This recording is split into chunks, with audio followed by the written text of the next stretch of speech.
भारत माता की काय झालं अंबईला? मी नागपूरवरनं नांदेड, नांदेडवरनं लातूर, लातूरवरनं पहिला कुठं गेलो आपण? जेऊर, जेऊरवरनं हातनूर, हातनूरवरनं करंजखेडा आणि अंबईला आलो. आणि तुम्ही जर अशी ऊर्जा दिली नाही तर आम्ही पुढं कसं काम करणार आहोत? जरा जोरात दोन्ही हाताने मजबूतीने बुलंद आवाज, भारत माता की वंदे छत्रपती शिवाजी महाराज की, महामनो डॉक्टर बाबासाहेब आंबेडकर की जय, भवानी जय, शिवाजी येळकोट येळकोट येळकोट येळकोट, जय श्रीराम, हर हर हर हर. आता बरं वाटतं, आता वाटतं अंबईला आलोय. व्यासपीठावर उपस्थित भारतीय जनता पक्षाचे नेते, केंद्रीय माजी मंत्री, खासदार, लोकनेते डॉक्टर भागवत कराडजी, आमचे अध्यक्ष सुहास शिरसाटजी, आमचा मुलुक मैदान तो बसलेला मजबूत आवाज सुरेश बनकरजी, माजी आमदार सांडू पाटील लोखंडेजी, मकरंद कोरडेजी, अशोक गरुडजी, आत्माराम पाडाळेजी, कमलेश कटारिया, राजेंद्रजी जयस्वाल, रामदासजी हिवाळे, संतोषजी शिंदे, विजयजी वाळ, गणेशजी ढगे, संतोषजी जाधव, विकासजी मुळे, शिवाजी शेळके, सचिन चौधरी, किशोरजी गवळे, त्र्यंबकजी मोजे, प्रभाकरजी घुले, नारायणजी जाधव, सचिनजी धनवई, जुबेरजी शहा, अनिलजी मनकर, आनंदजी वाऊळ, राजू घडामोळे, दिनेशजी काजाळे, राजूजी पेंडसे, सोपानजी मय, प्रकाशजी शिंदे, तुळसाबाई काटोळे, अनिताताई बनकर, गजाननजी जाधव, नारायणजी खोमणे, वृषालीजी मिरकर, काकासाहेब मोरे, रोमैया सर्व शेख आणि सर्व पत्रकार बंधू, या ठिकाणी संत महंत बसलेले आहेत, त्यांना मी नतमस्तक होतो. आपले सर्वांचे आशीर्वाद आमच्या पाठीशी असेच राहू द्या. आपली उपस्थिती देव देश धर्म कार्याकरता आम्ही सर्व आपल्या सेवेत आपल्या सोबत आहोत. खरं तर आपला आशीर्वाद आम्हा सर्वांना आहे. खरं तर 7 तारखेची निवडणूक समोर, तर थोडं बसून द्या बेटा, तुम्ही मोबाईल चालू करून खाली बसून द्या ना, राहू दे ते चालू, इकडं म्हणता बसून द्या खाली. तुम्ही हल्ले का मला हलावं लागतं. 7 तारखेची निवडणूक ही त्र्यंबक गव्हाणेच्या नशिबाची नाहीये. 7 तारखेची निवडणूक ही रामकृष्ण काकडेच्या नशिबाची नाहीये.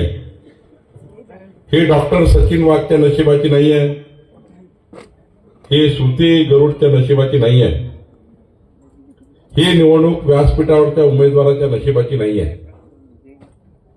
ही निवडणूक सुरेश बनकरच्या नशिबाची नाहीये. ही निवडणूक डॉक्टर भागवत कराड, चंद्रशेखर बावनकुळेच्या नशिबाची नाहीये. ही निवडणूक सिल्लोड तालुक्याच्या आणि आपला सोयगाव तालुक्याच्या आणि आपल्या भागामध्ये माननीय पंतप्रधान नरेंद्र मोदीच्या सरकारच्या माध्यमातून ज्या 55 योजना येणार आहेत, ज्या आपल्या जिल्हा परिषदमध्ये आपल्या तालुक्यात येणार आहे, या 55 योजना आणणारी ही निवडणूक आहे.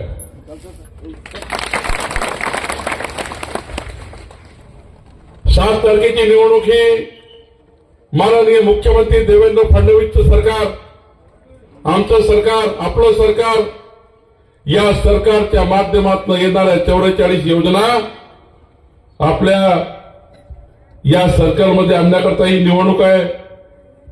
बंधू भगिनींनो, ही निवडणूक आमचे डॉक्टर भागवत कराड, अतुल सावे यांच्या माध्यमातून जिल्हा नियोजन मंडळाच्या माध्यमातून ज्या 22 योजना आपल्या सिल्लोड करता सोयगाव तालुक्याकरता येणार आहे, आपल्या या गावाकरता येणार आहे, याकरता 7 तारखेची निवडणूक आहे. 7 तारखेची कमळाची बटन, त्र्यंबक गव्हाणेची कमळाची बटन ही 124 योजनाची आहे. जर कमळाची बटन दाबली तर 124 योजना आहे. एक कमळाची बटन 124 योजना, एक कमळाची बटन विकासाची बटन, बाकी बटन भकासाच्या बटन. मशीनवर कमळाची बटन विकासाची बटन आहे. बंधू भगिनींनो, खऱ्या अर्थाने माननीय देवेंद्र फडणवीसजींनी विकसित महाराष्ट्राचा संकल्प केला. 2029चा महाराष्ट्र, 2035चा महाराष्ट्र, 2047चा महाराष्ट्र. माननीय देवेंद्र फडणवीसजींनी मंत्रिमंडळामध्ये जो प्रस्ताव मांडला विकसित महाराष्ट्राचा, त्या प्रस्तावामध्ये 2047 जन्म झालेलं बाळ, जन्म होणारं बाळ, 23 वर्षानंतर सोयगाव तालुक्याची, सिल्लोड तालुक्याची जी जनसंख्या असेल, या जनसंख्येला 23 वर्षानंतर जी जनसंख्या असेल, त्या जनसंख्येला झोपून उठल्यापासून झोपतपर्यंत ज्या नागरी सुविधा द्याव्या लागतात, ज्या सुविधा द्याव्या लागतात, या सुविधा देण्याकरता काय काय योजना तयार करायच्या आहेत. रोजगाराच्या योजना, शेतकऱ्याला शेतमजुराच्या योजना, गरीब कल्याणाच्या योजना, सर्व समाजाकरता, सर्व व्यक्तीकरता योजना.